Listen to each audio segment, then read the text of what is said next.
একদিনে প্রাকৃতিক কৃষি এবং ক্ষেত্রীয় পরিদর্শন আগরতলা অরুন্ধতিনগর রাজ্য কৃষি প্রশিক্ষণ কেন্দ্রে অনুষ্ঠিত হয়।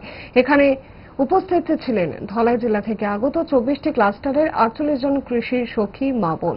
স্থানীয় যুগ্ম অধিকর্তা ডক্টর উত্তম সাহা সাংবাদিকদের জানান, অনেক বছর অজৈব চাষ করা হয়েছে, এবার শুরু হলো জৈব চাষ। মাটি হারিয়ে ফেলেছে তার অম্লত্ব, খারত্ব, অন্যান্য উপাদানের সক্ষমতা।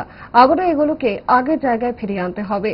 8 জেলায় এ নিয়ে কাজ শুরু করা হয়েছে। আমরা কাজ শুরু করেছি, 8খানা ডিস্ট্রিক্টে আমরা কাজ করেছি। আজকে যেটা দেখানো হচ্ছে ধলাই জেলার কেবিকে কৃষি বিজ্ঞান কেন্দ্র থেকে, যেখানে 24টি ক্লাস্টার রয়েছে, 48 জন কৃষি সখীরা এসছে এখানে এক্সপোজার ভিজিট, ক্ষেত্রীয় পরিদর্শন। এরা দেখবে, শুনবে, মাঠে যাবে যে এক টুকরো 1 কেজি অজৈব সার ছাড়া, জৈব সার ছাড়া গাছের চেহারা কীরকম হতে পারে।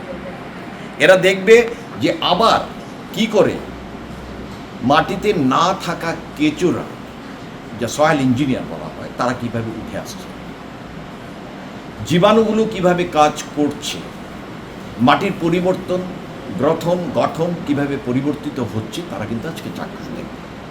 সঙ্গে সঙ্গে থিওরি যেটা, তার উপরেও এখানে যারা বিজ্ঞানীরা আছে গবেষণা কেন্দ্রে, তারা সঠিক সময়ে তাদেরকে কিন্তু শিক্ষাদান করবে। এবং এই বছরের সবচেয়ে বেশি আমরা যেটা গুরুত্ব দিচ্ছি সেটা হচ্ছে অ্যাওয়ারনেস ক্যাম্পেইন। এই অ্যাওয়ারনেসের মাধ্যমে রাজ্য স্তর থেকে জেলা স্তর থেকে ব্লক স্তর, তারপরে TRLM, সম্পূর্ণ কৃষি বিজ্ঞান কেন্দ্রগুলি, রাজ্যের ARDD দপ্তর তথা কৃষি কলেজ সবাই মিলে এই যজ্ঞে নেমেছে। উদ্দেশ্য একটা, নিজস্ব রিসোর্সকে কাজে লাগানো, মাটির স্বাস্থ্য পুনরুদ্ধার করা, আর কৃষকের আয়কে সুনিশ্চিত করা, একটা